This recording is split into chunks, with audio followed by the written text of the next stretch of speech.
जपत निरंतर नाम, ऊंचो कुल कहा काम को, जहान हरि को नाम।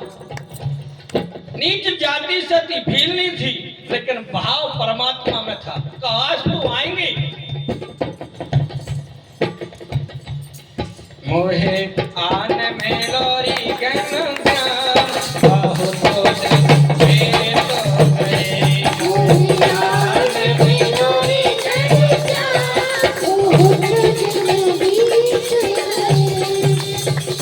नरसी भगत की हुंडी शिकारी, नरसी भगत की हुंडी शिकारी, नरसी भगत की हुंडी शिकारी, नरसी भगत की हुंडी शिकारी, सावन साहबनो तेरे मुरारी, सावन साहबनो मीरा के घनश्याम, बहुत मेरे गए। घनश्याम बहुत मोहे आने में लोरी घनश्याम, बहुत बीत गए। मोहे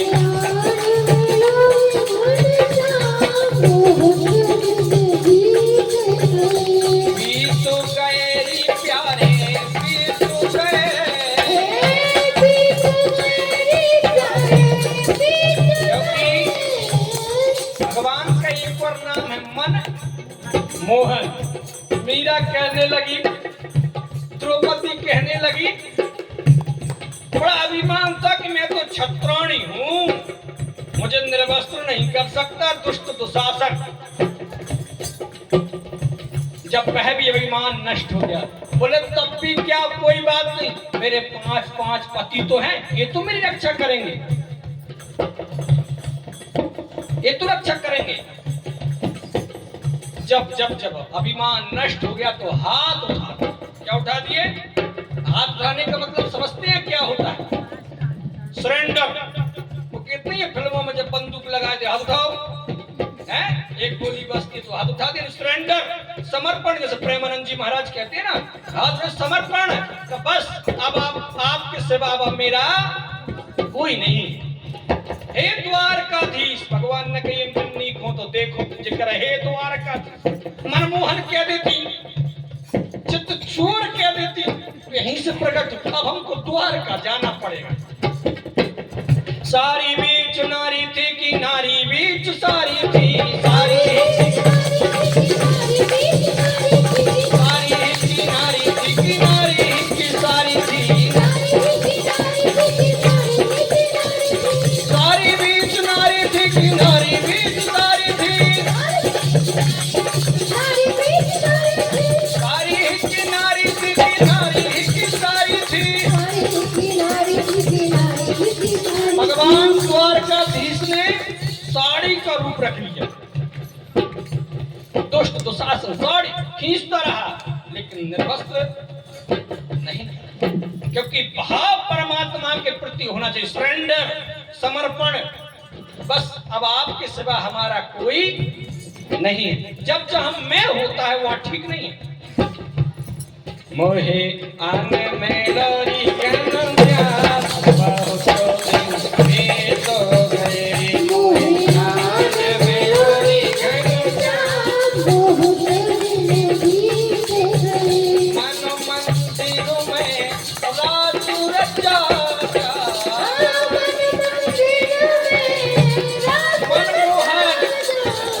भगवान का एक नाम है क्या? मन मोहन, मन को मोहने वाला। भगवान को कोई कमी थी चोरी करने की क्या? लेकिन भगवान माखन चोरी करते थे, यानी मन को चुराते थे, और उन गोपियों की यहाँ ही करते थे जो चाहती थी। क्योंकि वो जो गोपियां थी वो स्त्रियां नहीं थी, वो आत्माएं थी, बल्कि बड़े बड़े ऋषि थे, ब्रह्म ऋषि थे। क्योंकि मक्खन वो भी नवनीत कहा गया। मक्खन चोरी करते यानी मन को चोरी करते। मन मंदिर में रासु रचा जा,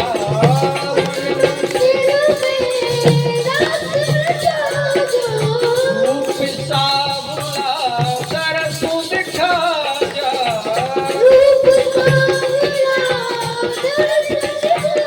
मेरी जीवन की हो गई शाम, बहुत दिन बीत गए,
सभा में सम्मान किए, दौड़ती हुए भागती अपने अपने अपने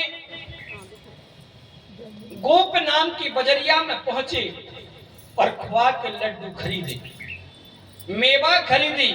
और भगवान दुर्योधन ने पूछा कहां जा रहे हो? बोले हमको बुलाया वहीं जा रहे हैं। जब भक्त भगवान के घर जाता है तो नंगे पैर जाता है, जब मंदिर जाता है तो नंगे पैर जाता है, लेकिन भगवान जब भक्त के घर आते हैं तो वह भी नंगे पैर आते हैं। जैसे भगवान का घर अपने लिए मंदिर है, ऐसे भगवान के लिए भक्त का घर भी मंदिर है। चल पड़े, पीतांबर नीचे नीचे नीचे पृथ्वी से लगते हुए जा रहा है। अरे प्यारे इसको ऊपर तो कर लो। और ऐसी तपती तपती जमीन, पृथ्वी इतनी तपती हुई कंकड़ीली जमीन में चलती हुई भगवान द्वारकाधीश जा रहे हैं। भगवान इतने कोमल हैं, भगवान इतने नाजुक हैं। एक बार फूलों पर चलते हुए जा रहे थे तो फूलों की पंखुड़ियां चुभती थी, लेकिन आज द्वारकाधीश कंकड़ीली जमीन में, तपती हुई जमीन में जा रहे हैं। किस लिए? भक्त की। क्योंकि भाव का भूखा हूं मैं, भाव भी एक सारो है, भाव से जो भी भजे उसका बेड़ा पार है। भाव बिन कुछ भी बूंदी भी मैं कभी लेता नहीं, भाव से एक फूल भी दे वो मुझे स्वीकार है। भगवान भाव का भूखा है। 56 भोग छोड़ कर आ गए और जैसे ही आए सो दरवाजे पर विदुर की दरवाजे खटखट, अरे काकी, अरे काका दरवाजे को खोलो ना। अब काका तो बाजार में, काकी स्नान करने में तन्म थी। जय श्री कृष्ण, जय श्री कृष्ण, जय श्री कृष्ण, स्नान करने में तन में थी। अरे काका, अरे काकी सुनती हो का? जैसे सुनाई तो द्वारकाधीश, अरे ये तो द्वारकाधीश की आवाज है। स्नान करने में तन में थी और भागती हुई आई, वस्त्र बदलना ही भूल गई और दरवाजे को खोलती है। अरे लाला, अरे कन्हैया तुम? भगवान श्री कृष्ण देखा काकी तो इतनी भावुक है तो अपनी झीनी सी चदरिया को जो ओढ़े हुए हैं पटका को काकी को उड़ा दिया। इतनी भावुक है काकी। अरे लाला तुम आए हो? बोले आओ ना, सुस्वागत, पधारो। अरे मुझे बहुत अच्छा लगा आपका। काका कहां पर है? बोले मुझे पता नहीं। बोले आप तो बैठो। और जैसे ही बैठा ले एक पटली लेकर जाते, बोले यहाँ बैठो। बोले लाला ये जगह भी ठीक नहीं, आप यहाँ बैठो। जब भगवान बैठे, बोले लाला ये जगह भी ठीक नहीं है, आप यहाँ बैठो। लाला यह भी जगह ठीक नहीं है, आप? लाला ये जगह भी ठीक नहीं है, यहाँ बैठे। पूरे आंगन में घुमाती है। तो जब भगवान बैठते तो लाला ये जगह भी ठीक नहीं है, यहाँ बैठो। और इतनी भावुक है कि पटला सीधा रखना चाहिए, उल्टा ही रखती है। भगवान बैठे और पेट पर हाथ घुमा के कहते हैं काकी एक बात कह, अगर बुरा ना लगे तो। बोले कहो। बोले बहुत जोर से भूख लगी है। 56 भोग छोड़कर कहते हैं मुझे भूख लगी हुई है।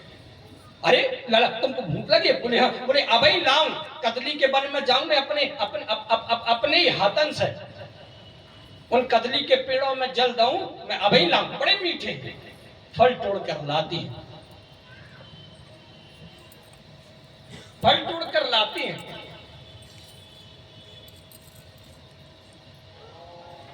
और भगवान को पवाती है।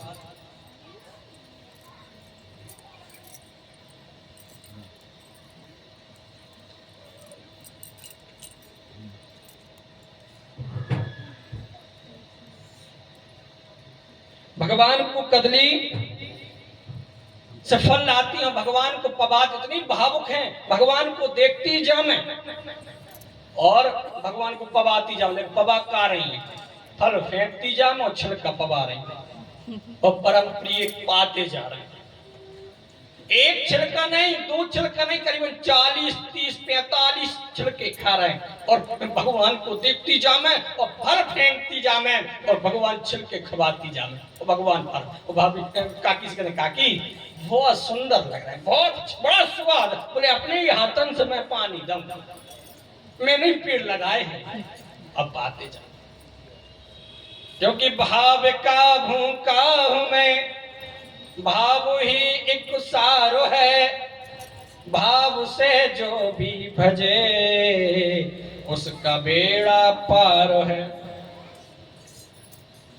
भगवान भाव के भूखे हैं। अगर घर में ठाकुर जी रखे और 2-4 दिन के लिए शादी करके जाना है तो बंद दरवाजों करके चले जाते हैं। भगवान इंतजार करते हैं मेरा भक्त कब आत हो, आज नहीं तो कल लजे, और गैर ना है भोजन वगैरह करे बैठे और वह इंतजार करते हैं अब आएगा, अब आएगा। और आया भी तो 2 चिरौंजी रख दी, क्या रख दी, और बाल्टी या कटोरा कचवी भर के रख दो। बोले नहा लो, एक एक करके कूद के नहा लो, या सब कोई डाल देते हैं उठा के और फिर उठा के जी रखते हैं। ऐसा थोड़ी ना होता है। भगवान तब भी प्रसन्न रहते हैं, कहते हैं हम भक्त अपराधीन, मैं तो भक्तों के अधीन, जैसे मुझे रखे। अब कुछ लोग तो घर में ही कुछ बनाते हैं सामान, वो भी बदबू जाते हैं। जो बनाता है उसको घर में ठाकुर जी रखने की आवश्यकता नहीं है, क्योंकि अगर वो ज्यादा परेशान है, क्यों परेशान है, अगर कोई वो ज्यादा परेशान है तो क्यों है, क्योंकि जितना तुमने दूसरों को तला है काट काट के, उधर तुम्हारे पितृ भी तले जा रहे हैं। अगर कोई ज्यादा दुखी है, ज्यादा परेशान है, बरकत नहीं है, तो तुमने दूसरों को काटा है ना। आज पितृ दोष तुम्हारे ऊपर है, क्यों है, क्योंकि यहां तुमने दूसरों को काटा है, वहां तुम्हारे पितृ काटे जा रहे हैं। घी में तलते हैं, घी में तला जा रहा है उनको, वो चिल्लाते हैं, रोते हैं, बिलखते हैं कि मेरे खानदान में ऐसे लोग भी हैं, कितनी पीड़ा हो रही मेरे परिवार की वजह से, हमको आज बड़े दुखी हैं। और बरकत नहीं, इसका कारण क्या है, क्योंकि हमने भी मांस भक्षण किया है, जीव हत्या की है। क्योंकि जितना प्रसन्न देवताओं को करना जरूरी है उतना पितरों को भी है, इनको पितरों को। क्योंकि जो पूर्णिमा रहती है वो किसकी रहती है, देवताओं की, और जो अमावस्या रहती है वो किसकी रहती है, पितरों को। पितर जो अमावस्या, सुदी बदी पहले बोलते थे, शुक्ल पक्ष कृष्ण पक्ष, इसलिए पितरों को भी प्रसन्न करना बहुत जरूरी है। अब लेकिन माताएं अपने मायके को प्रसन्न कर वो जरूरी समझा था, हैं, बस पति को कछु नहीं। लेकिन कौन से पित्र, ऐसा नहीं कि तुम माय के बारे में तले जात हो, वे भी तले जात है, क्योंकि 7 ससुराल पक्ष के, 7 मातृ पक्ष के, 7 पितृ पक्ष के, 21 पीढ़ियां। जब पिंडदान होते हैं पटों में तो सबके नाम ले जाते हैं। इसलिए जीव हत्या कभी नहीं करना चाहिए। कभी इच्छा हो हमको खाना है खाओ, लेकिन क्या खाओ, मसूर की दाल खा लो ना, वो चीज उसमें प्राप्त होती है जो आपको उसमें वो मसूर की दाल में मिलता है। मसूर की दाल खाओ, डट के खाओ, खूब खाओ, लेकिन कभी जीव हत्या कभी भी। जब जिसको हमने जन्म देने का अधिकार नहीं, उसको मारने का किसने दिया?